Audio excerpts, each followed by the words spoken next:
IXL section V3, negative exponents. Okay, whenever you have a negative exponent, you're always supposed to get rid of the negative sign in the exponent when you get to your final answer. Okay, your final answer is not supposed to contain any negative exponents.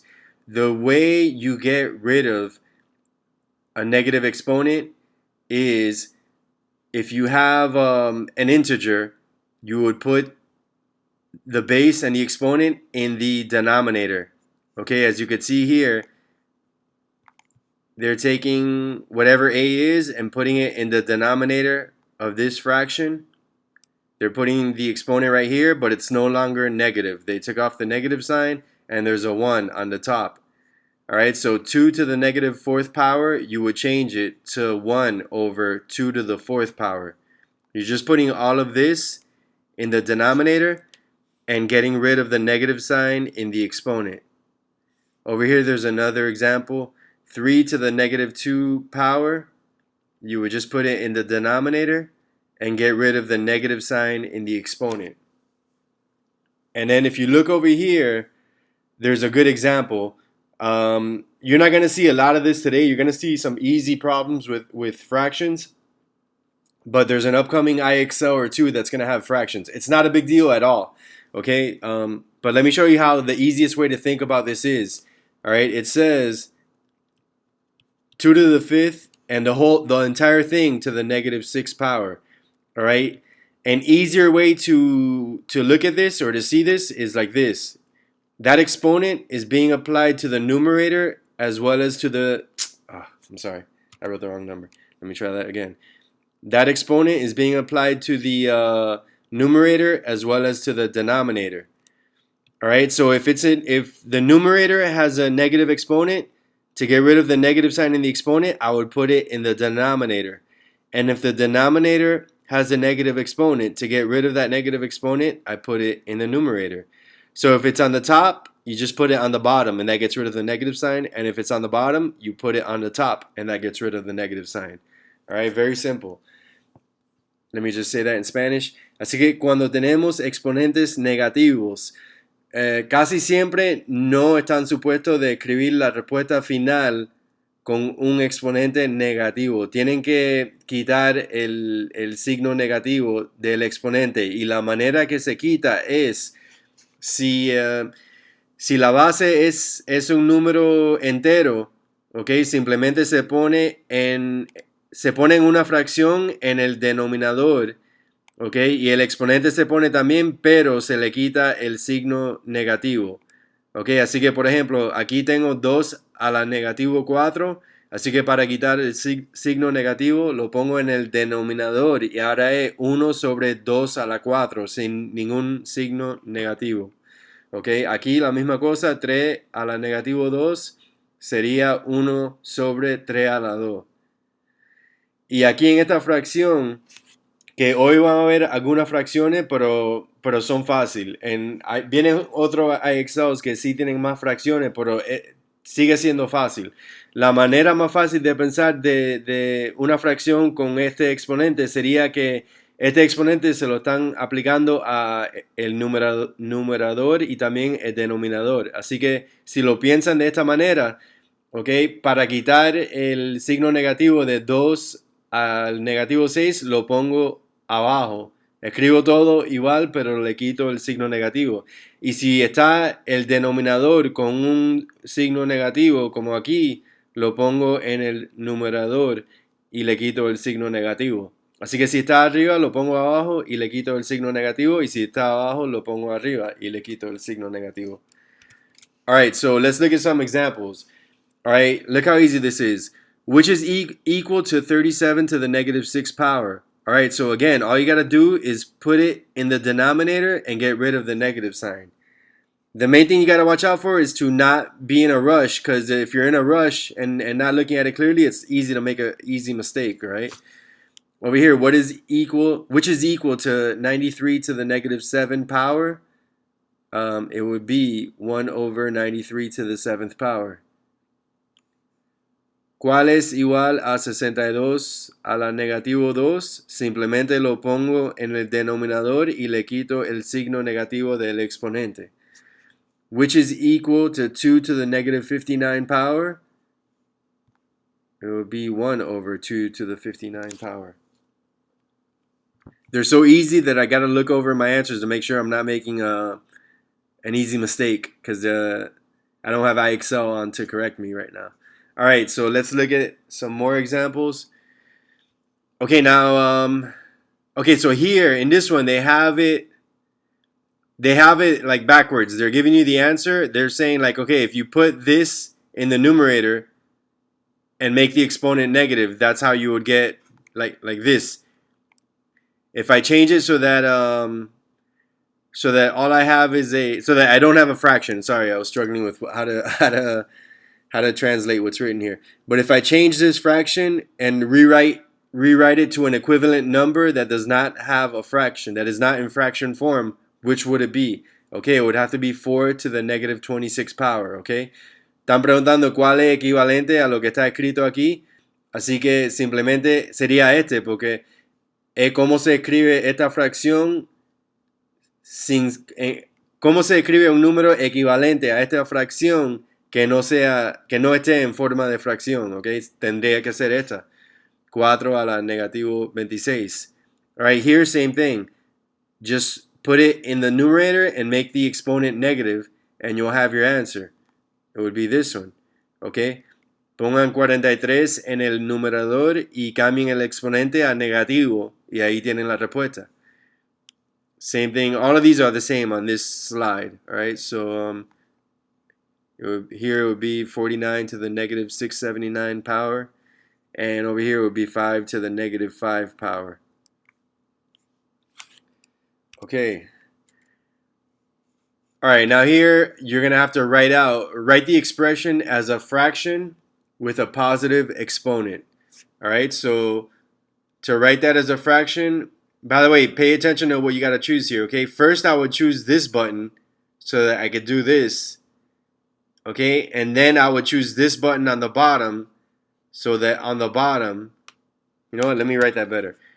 First, I would choose this button so I could put a 1 here. And then once I move to this box, I got to choose this button so that I'll have this option down here. So that I can put 7 to the 7th power. In case you can't read what I wrote, 1 over 7 to the 7th power is the answer. Okay? Aquí tienen que primero apretar este botón para poner una fracción. Pongo 1 sobre y abajo después tengo que apretar este botón para que me deje poner la base y el exponente. La base de 7 y el exponente de 7. Alright, so here the answer would be 1 over 836 to the 70th power. And this one, the answer would be 1 over 47 to the 121 power. Alright, this is super easy. There should be no issues with these IXLs. Alright, let me continue. Alright, now here where it says evaluate, you actually have to work it out. Okay, write your answer as a fraction or a whole number without exponents. So when it says evaluate, that means like work this out until you have the entire thing simplified without an exponent anymore. In other words, 3 to the negative 4th power equals what? Okay. Aquí cuando dice que tenemos que evaluar, eso quiere decir que tenemos que resolver y coger la respuesta final. Okay. Así que, so I have this. Let me work it out over here. Let me do it here. 3 to the negative 4th power. That equals 1 over 3 to the 4th power. That's a 4. Okay, esto es un 4. Okay, there you go. That looks better. Okay, 1 over 3 to the 4th power, and that's going to equal 1 over 3 times 3 times 3 times 3. So now I got to work that out to get my final answer. So it's going to be 1 over 3 times 3 is 9. 9 times 3 is 27. 27 times 3 is 81. So this is my final answer. Okay, esto sería mi respuesta final. Over here, 2, this one's easy. 2 to the negative 1 power would be 1 over 2 to the first power, which the final answer is just 1 over 2. All right, 2 to the negative 2 power, all right, that would be 2 to the negative 2 power. I forgot to write here 2 to the negative 1 equals. All right, so 2 to the negative 2 power equals 1 over 2 to the second power, which equals 1 over 4. 4 to the negative third power. 4 to the negative third power equals 1 over 4 to the third power, which equals 1 over 4 times 4 times 4, which equals 4 times 4 is 16, and 16 times 4 is 64. So the answer would be 1 over 64. And 9 to the negative third power equals 1 over 9 to the third power, which equals 1 over 9 times 9 times 9. 9 times 9 is 81, and 81 times 9 is 729. So 1 over 729. All right, again, easy, and try. I highly recommend, for your benefit, that you try as much as possible to not use a calculator. I mean, if you use a calculator for all this stuff, you're not gonna learn much. Traten lo más posible no usar una calculadora, porque si usan una calculadora no están aprendiendo casi nada. All right, so here we have 10 to the negative third power. Okay, so that means 1 over 10 to the third power. And then remember what I told you about that the exponent tells you how many zeros. Whenever the base is 10, the exponent tells you how many zeros you're going to have. So 10 to the third power, I just write 1 and 3 zeros. That's going to equal 1 over 1,000. Okay, recuerden que le dije que cuando la base es 10, el exponente te dice cuántos ceros tienen que escribir. Así que 10 a la 3 sería, se escribe el 1 y después 3 ceros, porque el 3 me dice que escribo 3 ceros. 10 to the negative 1 power would be 1 over 10 to the first power, which equals 1 over 10. Obviously, you don't even have to write this. I'm just doing it to be ultra clear and make sure nobody gets confused. All right, now here we have some fractions, but these are very simple. Okay, so again, think about it. Think about the way I told you earlier. I'm trying to think. Should I? Give me 1 second. I'm trying to think. I don't want to overcomplicate it. All right, let me explain it this way. So that I'm gonna explain. I like explaining it one way that works for everything, as much as possible. Okay. So I told you could think about it like this. All right. If you think about it like that, like you're applying the negative 4 exponent to the numerator as well as to the denominator, okay, then that means to get rid of the negative exponent, you go like this. Now, 1 times 1 times 1, you could do it an infinite number of times. It's always going to equal 1. 1 to the whatever power will equal 1. All right? Now, 7 to the fourth power is 7 times 7 times 7 times 7. 7 times 7 is 49. 49 times 7 is, hold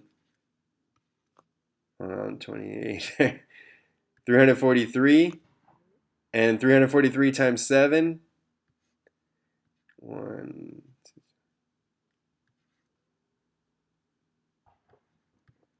is 2,400. I can't read what oh, that's an 8. 2,481. I'll double check to make sure I didn't make a mistake here, because that would be embarrassing. All right.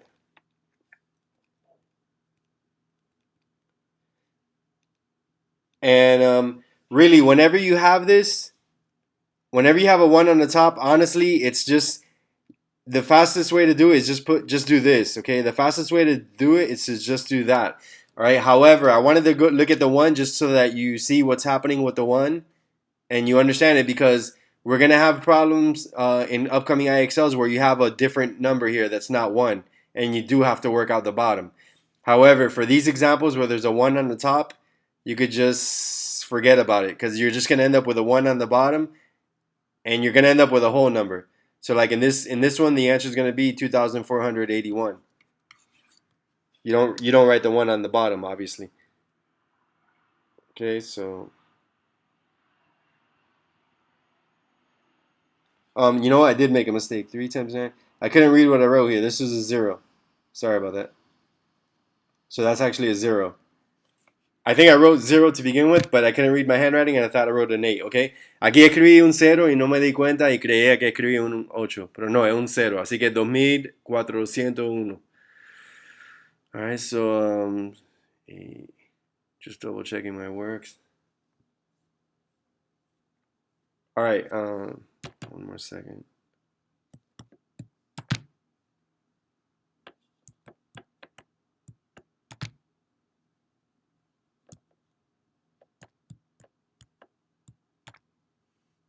Okay, now let's look at this one.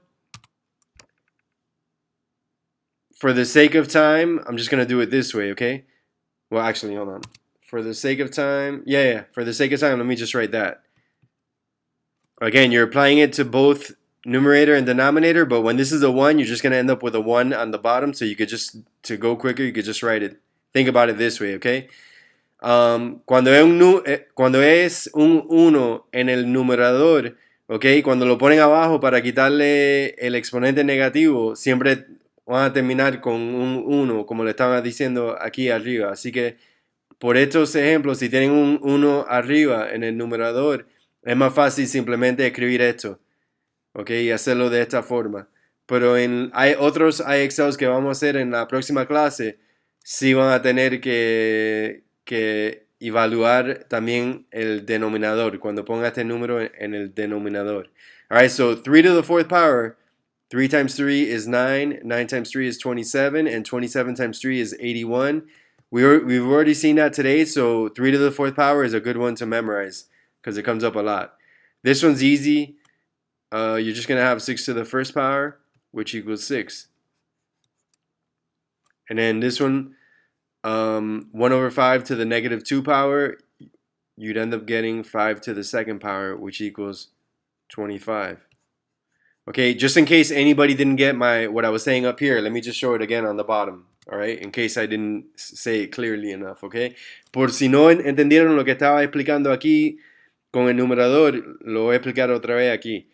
Okay, so the easiest way, or the way you should think about this, is that this exponent applies to the whole thing. It applies to the numerator as well as to the denominator.